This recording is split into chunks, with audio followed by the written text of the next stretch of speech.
One of the phrases of the day, peaceful transition of power. We're talking about a peaceful transition of power because our national election resulted in returning Republicans led by President Trump to power in Congress and the White House. It reminds us that the ideal end of power is not power itself, but rather peace. It may seem that our natural and worst instinct is to demonstrate power through conquest, battles that vanquish enemies and secure our pleasure. Mere victory is an insufficient result of power. Peace is the perfect product of power. It puts me in mind of a bit of the gospel that's found in Isaiah 11. Verse 10 reads, "In that day, the root of Jesse will stand as a banner for the peoples." The whole of chapters 11 and 12 prophesy the eternal reign of the Messiah, the root of Jesse. Jesus is that Messiah.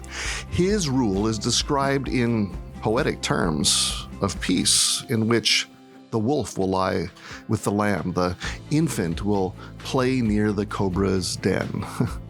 His rule of righteousness and justice will result in thorough and complete peace. That is the promise of eternity. But what about now, as we long for eternity? The Messiah's reign is not complete, not in full effect. Jesus does not yet rule as it is described by Isaiah. Our days are still marked with violence and injustice.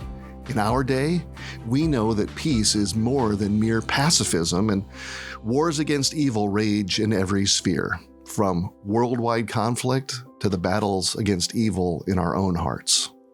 Nevertheless, we strive for peace. We strive for what is described in Isaiah, that the Spirit of the Lord will produce wisdom, understanding, justice, faithfulness, righteousness, and the fear of the Lord. We can pursue peace in our day, prioritizing peace for the needy and the poor, as Isaiah describes. Now, the peace that we might manage in our days is imperfect, yet we are bound to pursue peace as best we can. Not power for power's sake, not power for our own pleasure, but power for peace.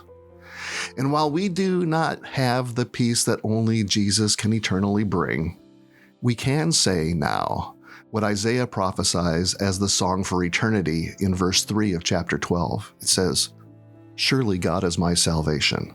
I will trust and not be afraid. The Lord himself is my strength and my defense. He has become my salvation." That is powerful peace. Peace that we can each enjoy today.